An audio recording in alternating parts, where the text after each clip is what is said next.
नमस्कार botany students YouTube channel में आप सभी का स्वागत है। आज के इस वीडियो में हम बात करेंगे लाइफ साइकिल ऑफ पॉलीसाइफोनिया के बारे में।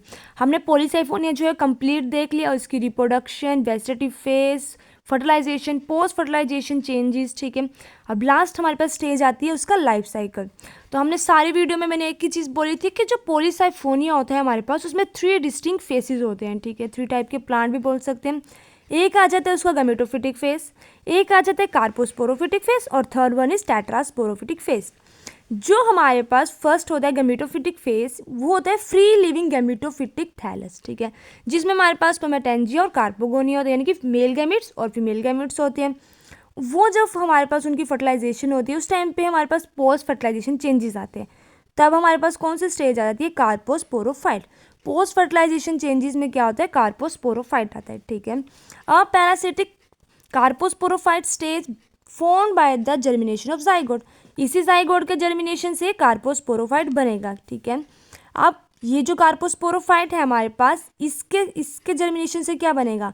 फ्री लिविंग टेट्रास्पोरोफाइट, ठीक है, form by the germination of carpospore.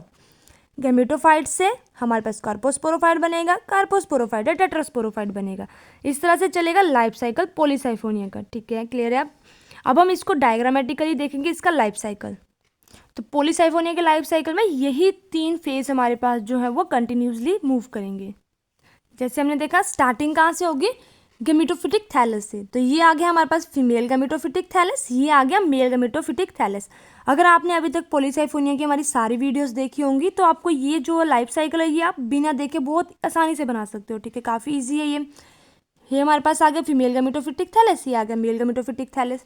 अब हमारे पास जो फीमेल गैमेटोफिटिक थैलस है उससे आएगी फीमेल फर्टाइल ब्रांच, ये वाली ब्रांच आ गई, जिसके ऊपर हमारे पास क्या लगे हैं? ये क्या है हमारे पास? ये स्पॉटिंग सेल है, ये बेसल सेल है, लेटरल सेल है, और ये आ जाते हैं फर्टाइल कार्पोगोनिया, ठीक है। ये भी वही आ गया हमारे पास 4 हमारे पास सेल है ये कार्पोगोनिया के, ये लेटरल सेल और ये बेसल सेल, ये आ गया। वहीं अगर हम मेल गैमेटोफिटिक थैलस की बात करें तो ये मेल गैमेटोफिटिक थैलस है, इससे हमारे पास क्या आएगा? Male trichoblast. जो मेल ट्राइकोब्लास्ट है उसके ऊपर बनेंगी स्पर्मेटेंजिया, ये वाली जो स्पर्मेटेंजिया ये यहाँ पे बन रही है, ठीक है। ये हमारे पास सेंट्रल साइफोन है, उसके बाहर हमारे पास पेरिसेंट्रल साइफोन है, और ये आ जाते हैं स्पर्मेटेंजिया, ठीक है। इन स्पर्मेटेंजिया के अंदर होंगे स्पर्मेटियम, ठीक है।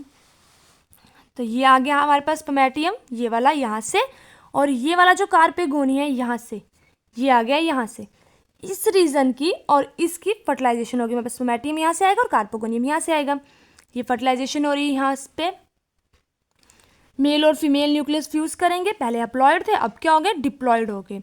और ये सारी की सारी प्रोसेस कहाँ पे होगी? हमारे पास फीमेल जो हमारे पास ब्रांच है उसमें, या फिर फीमेल गैमेटोफिटिक थैलस के ऊपर हो रही है। अब आ जाते हैं हमारे पास वही पोस्ट फर्टिलाइजेशन चेंजेस, जो कि हम बहुत बार देख चुके हैं। पोस्ट फर्टिलाइजेशन में चेंजेस में हमारे पास क्या होगा? ठीक है, पहले हमारे पास यही वाले सेल्स थे, ठीक है, जिसको कार्पोगोनियम बोलते हैं। हमारे पास ये वाले सेल क्या हो जाएंगे? हमारे पास सारे के सारे डीजनरेट हो जाएंगे, इसका जो न्यूक्लियस है वो चला जाएगा इसमें। ये कौन से सेल होते हैं? Axillary cell. लेटरल ब्रांचेस जो है वो डिवाइड करेंगी, बहुत सारी लेटरल ब्रांचेस बन गई, और बेसल जो है हमारे पास 2 होगी, ठीक है। एक्सिलरी सेल में चला गया इसका न्यूक्लियस, कैसा न्यूक्लियस है? डिप्लॉयड न्यूक्लियस है।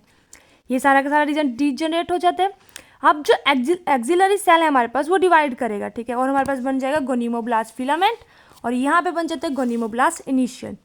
ये सब एक्सिलरी सेल की डिवीजन से होते हैं, ठीक है। ये एक्सिलरी सेल है, ये वाला रीजन क्या है? ये जो पार्ट है ये किसके आ रहे हैं यहाँ पे? ये आ रहे हैं पोस्ट फर्टिलाइजेशन चेंजेस। क्योंकि देखो हमने देखा कि गैमेटोफिटिक फेज से हमारे पास जाइगोट बनेगा, जाइगोट यहाँ पे बन गया है। जाइगोट से हमारे पास क्या चलता है? कार्पोस्पोरोफिटिक फेज, वो चल रहा है यहाँ पे। पोस्ट फर्टिलाइजेशन चेंजेस हो रहे हैं यहाँ पे फर्टिलाइजेशन के बाद, और ये वाला हमारे पास आ जाता है कार्पोस्पोरोफिटिक फेज। सेकंड फेज यहाँ से स्टार्ट हो चुका है, ठीक है। ये वाला सारा जो हमारे पास गैमेटोफिटिक में था ये डीजनरेट हो गए, एक्सिलरी सेल बनेंगे और उनमें चले जाएगा डिप्लॉयड न्यूक्लियस, और यहाँ पे बन गया गोनिमोब्लास्ट इनिशियल। और जो ये बड़ा स्पॉटिंग सेल है, लेटरल सेल है, बेसल सेल है, ये सारा का सारा जो रीजन है ये डीजनरेट हो जाएगा, सॉरी मिक्स हो जाएगा, ठीक है। डीजनरेट तो सिर्फ और सिर्फ ये वाला रीजन होगा, ये वाला रीजन आप में जो है मिक्स हो जाएगा। तो इस तरह से बनाया गया प्लेसेंटा, प्लेसेंटल एलिमेंट बोलते हैं इसको। और ये वाले हमारे पास आ जाते हैं एक्सिलरी सेल्स। अब नेक्स्ट स्टेप क्या होता है? अब ये जो एक्सिलरी सेल है हमारे पास, इनके अंदर से निकलेगा ये सिस्टोकार्प, सॉरी सिस्टोकार्प जो है हमारे पास क्या होता है, ये वाला जो रीजन है ये क्लोज हो जाएगा, ठीक है, पूरी तरह से बंद हो जाएगा हमारे पास, इसको बोलते हैं सिस्टोकार्प। और यहाँ पे छोटा सा स्पेस होता है उसको बोलते हैं ओस्टियोल, ये ओस्टियोल है। और ये जो पूरा सर्कुलर सा दिखाई दे रहा है ये बंद हो गया, क्लोज हो गया है हमारे पास रीजन, इसको बोलते हैं सिस्टोकार्प। काफ़ी इंपॉर्टेंट टॉपिक है, काफ़ी क्वेश्चन आता है सिस्टोकार्प से। और ये एक्सिलरी सेल जो है ये ब्लैक ब्लैक से दिखाई गए हैं यहाँ पे। इन एक्सिलरी सेल में से निकलेगा हमारे पास कार्पोस्पोर, ठीक है। इतना ज़्यादा हमारे पास सेकंड फेज कार्पोस्पोरोफाइट। अब ये भी यहाँ पे खत्म हो गया जब कार्पोस्पोर आ गया, ये आ गया हमारे पास कार्पोस्पोर। इस तरह से कार्पोस्पोर निकलेगा, ये जर्मिनेट करेगा कार्पोस्पोर, ये जर्मिनेट हो रहा है हमारे पास, इनलार्ज हो रहा है कुछ इस तरह से। नेक्स्ट स्टेप में हमारे पास क्या हो जाएगा, अब ये कार्पोस्पोर जर्मिनेट करके क्या बनाएगा, मैंने पहले बताया इंडिपेंडेंट फ्री लिविंग टेट्रास्पोरोफाइट। ये कंटिन्यूसली यहाँ पे जर्मिनेट दिखाया गया।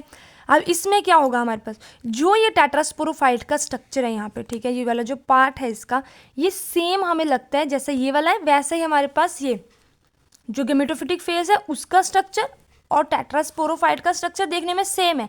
पर यहाँ पे डिफरेंस क्या आ जाता है यहाँ पे कि ये हमारे पास टेट्रास्पोर की प्रोडक्शन करते हैं और वहाँ पे मेल और फीमेल गैमेट बनते हैं। इसमें भी हमारे पास सेम साइफोन्स, मैंने पहले बताया है अपनी वीडियोस में कि साइफोन क्या है, पॉलीसाइफोनिया का नाम इसलिए कि पॉलीसाइफोनिया, इसमें बहुत सारे साइफोन्स हैं तो इसमें साइफोन्स बन रहे हैं। यहाँ पे ब्रांचेस भी सेम है, ये हमारे पास आ गई सेंट्रल साइफोन, पेरीसेंट्रल साइफोन और यहाँ पे आ गया टेट्रास्पोरेंजिया। मैंने डिटेल में जो है एक एक वीडियो बनाई है, यहाँ पे हम कंप्लीट लाइफ साइकिल देख रहे हैं। इस टेट्रास्पोरेंजिया के अंदर हमारे पास ये न्यूक्लियस है, न्यूक्लियस डिवाइड करेगा, पहले हमारे पास मियोसिस होगी। अब मियोसिस होने के बाद 4 न्यूक्लियस बन गए यहाँ पे, फिर क्या होगा जो साइटोप्लाज्म है वो भी डिवाइड करेगा, हर किसी को अपना अपना साइटोप्लाज्म मिल जाएगा और बन जाएगा टेट्रास्पोर। 4 टेट्रास्पोर्स होंगे यहाँ पे हमारे पास, ठीक है। और ये 4 के 4 टेट्रास्पोर यहाँ से रिलीज हो जाएंगे, 2 मेल होंगे और 2 फीमेल होंगे। जो 2 मेल होंगे वो जर्मिनेट करेंगे, बनाएंगे मेल गैमेटोफिटिक थैलस, और जो फीमेल हमारे पास होंगे टेट्रास्पोर वो क्या बनाएंगे, फीमेल गैमेटोफिटिक थैलस। और फिर से वही चीज़, मेल वाले के ऊपर हमारे पास कार्पोगोनिया होगा, फीमेल के ऊपर स्पर्मेटेंजिया होगा, और फिर ये सारा का सारा साइकिल जो है कुछ इस तरह से मूव करेगा।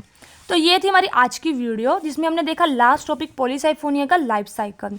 इसी के साथ वीडियो कंप्लीट होती है। आई होप आपको मेरी वीडियो अच्छी लगी हो। अगर आपको मेरी वीडियो अच्छी लगी तो प्लीज़ मेरी वीडियो को लाइक करें, चैनल को सब्सक्राइब करें। Thank you.